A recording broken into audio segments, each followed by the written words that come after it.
Call the honourable member Brendan Burns. Thank you, Mr Speaker. Can I commence this contribution by acknowledging your elevation to the Deputy Speaker's role and congratulate you on that. I'm sure you'll serve this House very well. Can I also acknowledge the role that the Chair of the Local Government and Environment Committee, Chris Ockenvall, has played in difficult circumstances over the last 48 hours to chair that rapid select committee process, truncated as it was. And also acknowledge that the Minister, Jerry Brownlee, at least allowed us that truncated process, and that was a step forward. Mr Brownlee said in his opening comments to the second reading of the Canterbury Earthquake Recovery Bill, he asked the question, should we go slowly or at some pace? And I think by that he was suggesting that if we have a process for community engagement, that will slow the recovery process in Canterbury. And I have to say to him, I do not believe that those are mutually exclusive. The bill, at least now, has moved the process for, or the reference to community participation from the very rear of the bill, at clause 66, to the front of the bill. But it's not actually about community consultation. It is about community engagement. It is about letting Cantabrians feel they really have got a chance to have a say. And I need to point out that to date, the process for participation has, to use a new word in the Christchurch vernacular, been somewhat munted. Because if you consider that the Select Committee process invited 12 submitters to offer their views on the Canterbury Earthquake Recovery Authority Bill, at least half of those submitters had not received copies of the bill before around 5 o'clock on Tuesday. Indeed, we saw the farcical situation where it took my colleague, the Honourable Clayton Cosgrove, raising in the House on Tuesday afternoon, after the bill had been tabled in the House, that it was not yet even on the parliamentary website, before members of the Christchurch City Council were able to access copies of the bill. The Deputy Mayor told us in submission yesterday that she heard about the bill on the radio. That is not satisfactory. We had the Council's solicitor tell us yesterday that he only got a draft of the bill 2 weeks ago because he heard about it and put pressure on the government to ensure that he got a copy, which he received late in the afternoon, had to have it back by 10 o'clock the next morning, and worked overnight on that bill in draft. And he had to do that because the Chief Executive of the Christchurch City Council would only allow him to be the nominated one person who was able to see the draft, which begs the question, did the Mayor of Christchurch even see the draft of the bill? Because this is not consultation. And the Minister has taken out newspaper advertisements proclaiming that he's engaged in wide consultation on the Canterbury Earthquake Recovery Authority. I say to the Minister, your version of wide consultation may involve looking in your mirror. It doesn't seem to involve actually engaging with the community.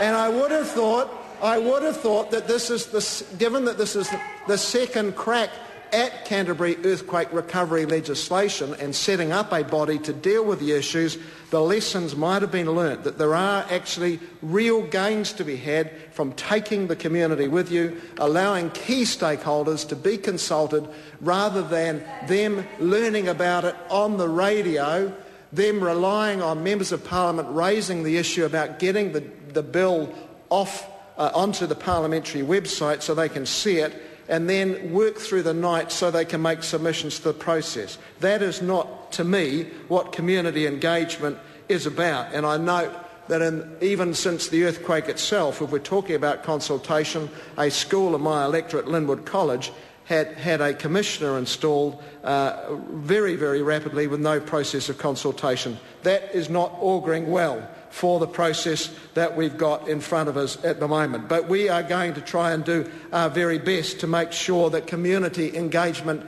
is actually going to take place under this bill, because it's about making sure that our communities are empowered, are able, and they can work rapidly. They can work rapidly. Nobody wants to impede the progress of our city to recover from our nation's worst national disaster.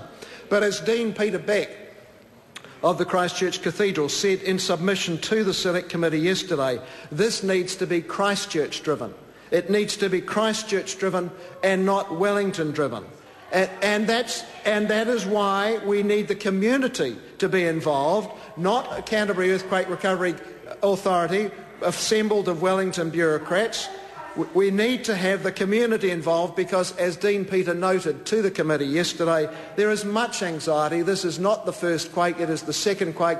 Many people have been living with the consequences now for 7 long, hard months. We are heading into what may be a vicious winter, given we've had a long, hot summer, and that is why we need to make sure the community's voice comes through loud and clear. And as he noted also, we need to engage the heart and spirit of the Christchurch community, not just have it top down. Bottom up needs to be, otherwise, as he noted finally in respect to his comments, cynics might say that the community forum encapsulated in the bill could be just something of a sideshow. That would be a tragedy for us all if that were the case, because we must make sure Christchurch people are involved. They are strong-willed, they are community-focused, and they need to be very much at the heart of this bill.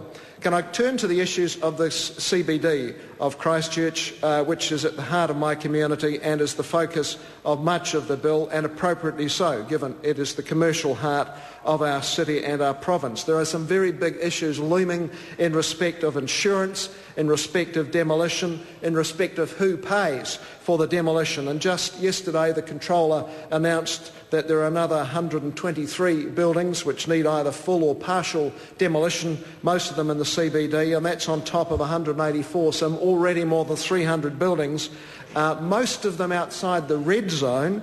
And as John Hamilton, the Civil Defence Controller, indicated, that list is going to grow by several hundred. So we may be talking the thick end of 1,000 buildings needing demolition. So it is absolutely crucial that this bill gets the issues right. And I note that one of the parties which submitted to the bill, the Insurance Council of New Zealand, was among those parties which had not seen the bill until it was tabled in the House yesterday. And there's the representative body of the insurance industry with very valid concerns around the issues of who's going to pay, who's going to meet the costs of demolition. And of course we have huge buildings in our CBD which may need to be imploded to bring them down, or some other rapid process of taking them down. I'm thinking of the Grand Chancellor, I'm thinking of Clarendon Towers.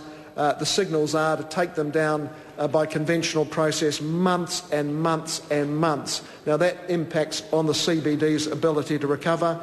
Also, the potential for exploding those buildings and bringing them down raises issues around buildings in the shadow and damage potentially brought down on other undamaged buildings. So we have huge issues. That is why this bill is so important in terms of its complex detail. That is why I make the point. You firstly needed to have some genuine participation and consultation in respect of the bill itself, and then you must ensure that the processes for engagement with the community, the business community, the people in affected suburbs is genuine, that people are able to have real input into the running of SERA from here on. And I note that organisations such as ICONIC, the interests in conserving the identity of Christchurch, formed after the bill, are standing there ready to be involved. They want to be involved, and to give you an example that they have already been involved in, where Anthony Goff, the owner of 2 buildings in Hereford Street, both of which were demolished without any consultation or reference to him, because one of those buildings needed to come down, the other it was questionable, but they happened to be painted the same colour, and they both came down. That is why we need this bill to be absolutely precise, to be clear about the processes, and making sure that people have input into those processes is going to ensure that we do not have further unwarranted demolitions like that. I will work as the MP for Christchurch Central to do all I can in the next few hours to improve this bill. I will work for my constituents either in the CBD or the affected suburbs of Christchurch Central. I will do my very best to make the best of this Canterbury earthquake recovery legislation. But I do so with some considerable anxiety given the lack of engagement that the government has had to date with interested parties.